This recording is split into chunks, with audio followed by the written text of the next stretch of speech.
Hello guys, welcome to my channel. और आप fresher हो या आईटी फील्ड में अभी अभी ज्वाइन करने का सोच रहे हो और जॉब सर्च कर रहे हो, तो आप सोच रहे होंगे कि कौन सी टेक्नोलॉजी होगी या कौन सी फील्ड में अप्लाई करना चाहिए। तो full stack development one of the best option है आपके लिए, क्योंकि बहुत सारी कंपनियां में वैकेंसी होती है फुल स्टैक डेवलपमेंट के लिए, और अच्छा सा पैकेज भी देती है, जो एमएनसी हो या छोटी मोटी कंपनी हो। तो फुल स्टैक डेवलपमेंट में क्या होता है, सो सब चीज़ आनी चाहिए आपको, मतलब बैकएंड भी आना चाहिए और फ्रंट एंड भी आना चाहिए। इसलिए ज़्यादातर कंपनी आजकल फुल स्टैक डेवलपर ही हायर कर रही है, क्योंकि उनको एक ही आदमी में दो दो स्किल मिल रहे हैं, फ्रंट एंड की भी मिल रही है और बैक एंड की भी मिल रही है। यहाँ पे मैंने डेफिनेशन भी लिखी है फुल स्टैक डेवलपमेंट की, और ये कुछ पूछता नहीं है, बट आपके अंडरस्टैंडिंग के लिए मैंने एक बार पढ़ लेता हूँ। Full stack developer is the software engineer who can build and maintain the both front end user facing site and backend like server, logic, database and website application. So इसमें क्या होता है, फ्रंट एंड की technology भी आनी चाहिए आपको या बैक एंड की भी आनी चाहिए। सम टाइम डेटाबेस के भी क्वेश्चन आपको पूछे जाएंगे, आपको बेसिक अंडरस्टैंडिंग डेटाबेस की भी होनी चाहिए, क्योंकि आपको बैक एंड से डेटाबेस कनेक्ट करना होगा अपने वेबसाइट या एप्लीकेशन को, या बहुत सारी चीज़ें होंगी, वो आगे हम देखेंगे, तो वीडियो को लास्ट तक ज़रूर देखना। अब हम बात करेंगे फ्रंट एंड टेक्नोलॉजी में आपको क्या क्या आना चाहिए। बेसिक, आप फ्रेशर हो या थोड़ा सा एक्सपीरियंस भी हो, तो आपको फर्स्ट ऑफ ऑल HTML से चालू करना है। तो HTML क्या होता है, HTML से हम हमारा जो भी इंटरफेस होता है, यूज़र इंटरफेस, वो क्रिएट कर सकते हैं। फॉर एग्जांपल आप कोई भी वेबसाइट ओपन करो, फॉर एग्जांपल www.facebook.com आपने ओपन की है, उस पर जो भी आप सर्च करने के बाद रिज़ल्ट मिलता है, उस पे आपको इनपुट फील्ड मिलती है, बटन्स मिलते हैं, बॉक्स मिलते हैं और पॉपअप मिलते हैं। जो भी मिलते हैं वो हम HTML के मतलब यूजिंग क्रिएट कर सकते हैं। तो ये हो गया HTML। CSS भी आना चाहिए आपको, क्योंकि CSS और HTML कनेक्ट होता है। HTML से ही आप पेज नहीं बना सकते, आपको CSS लगेगी ही, क्योंकि CSS से हम डिज़ाइन कर सकते हैं। मतलब HTML के जो भी एलिमेंट है उनको हम कलर कर सकते हैं, उसकी साइज़ दे सकते हैं और विड्थ दे सकते हैं, कुछ भी एनिमेशन हो वो ऐड कर सकते हैं, शैडो दे सकते हैं, बहुत सारी चीज़ें हम, बैकग्राउंड कलर दे सकते हैं, बैकग्राउंड इमेज ऐड कर सकते हैं CSS से। तो ये CSS का यूज़ है। हम अगले कुछ वीडियो में CSS HTML पूरा प्लेलिस्ट बनाने वाले हैं, तो चैनल को सब्सक्राइब ज़रूर करना।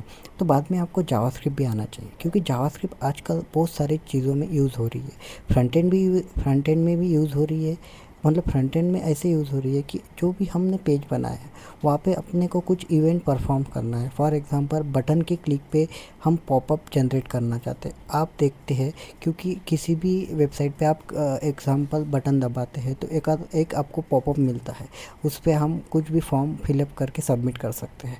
वो हम जावास्क्रिप्ट के यूज़ से बिल्डअप कर सकते हैं। फॉर एग्जांपल क्लिक इवेंट हुआ है, मतलब कुछ इमेज पे क्लिक करने के बाद वो जूम होती है, जूम आउट होती है, ये सारे इवेंट होते हैं, बहुत सारे इवेंट होते हैं जावास्क्रिप्ट में, उससे हम परफॉर्म कर सकते हैं।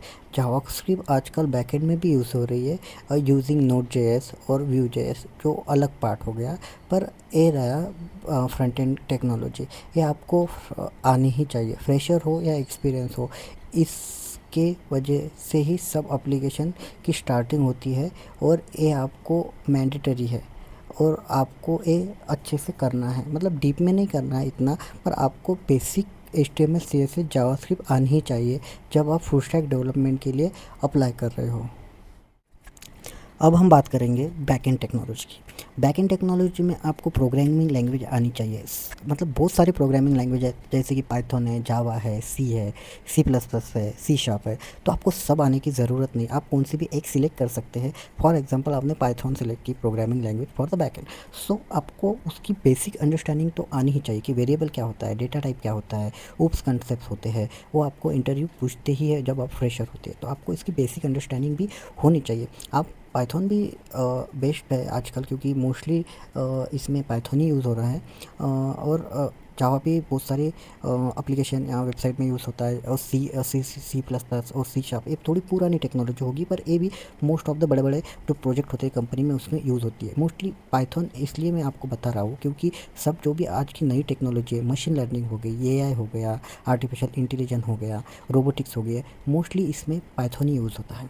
पाइथन मतलब ईज़ी भी है। आप फ्रेशर हो तो मैं आपको सजेस्ट करूँगा कि पाइथन से आप शुरू कर सकते हैं। आप आपके हिसाब से आपको जो भी अच्छी लगी या जो भी आपको आसान लगे उससे आप शुरू कर सकते हैं, क्योंकि फ्रंट एंड में आप तो एचटीएमएल सीएसएस और जावास्क्रिप्ट यूज़ कर लोगे, पर बैक एंड में आपको एक लैंग्वेज आनी ही चाहिए, और उसके साथ मतलब आप फ्रेशर हो तो आपको लैंग्वेज बेसिक आनी होगी। तो ऐसे जैसे आप आपके पास एक्सपीरियंस आता रहेगा, आपको फ्रेमवर्क भी सीखना पड़ेगा, क्योंकि प्रोग्रामिंग लैंग्वेज से कुछ एप्लीकेशन या वेबसाइट डेवलप नहीं होती, आपको कुछ ना कुछ फ्रेमवर्क चाहिए ही चाहिए। जैसे जांगो, पाइथन का एक फ्रेमवर्क है जांगो, और जावा का होगा स्प्रिंग बुक। तो अभी आप फ्रेशर हो तो पाइथन के कुछ कंसेप्ट है वो सीख के रखो, इंटरव्यू में क्वेश्चन आते हैं, बहुत सारे यूट्यूब पे वीडियो है, गूगल पे आर्टिकल है, आप क्वेश्चन देख सकते हो पाइथन के, और कुछ भी कोई भी प्रोग्रामिंग लैंग्वेज के। तो और डेटाबेस भी आप सीख सकते हो, लाइक हो गया एसक्यूएल हो गया, पोस्ट एसक्यूएल हो गया, सब ऐसे बहुत सारे डेटाबेस है जो एप्लीकेशन में यूज़ होती है, based on the application size कि बड़ा एप्लीकेशन है या छोटा एप्लीकेशन है, उससे बेसिस ऑफ आप डेटाबेस यूज़ कर सकते हैं। तो ये तो बात की चीज़ होगी, जब आप एक्सपीरियंस हो गया, आपको 1-2 साल का एक्सपीरियंस आ जाएगा, तब आपको डेटाबेस भी सीखना ही पड़ेगा, क्योंकि फुल स्टैक डेवलपमेंट में आपको ऐसा कुछ पर्टिकुलर टास्क नहीं मिलता कि आप फ्रंट एंड पे काम करो या बैक एंड पे काम करो, आपको दोनों चीज़ आनी चाहिए। कभी भी आपको टास्क मिल सकता है, कभी फ्रंट एंड में मिल सकता है, कभी बैक एंड में मिल सकता है, तो आप इस चीज़ के लिए प्रिपेयर रहे हो।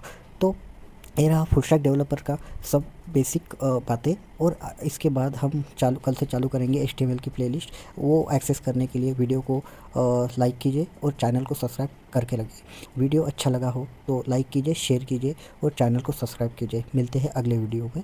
धन्यवाद।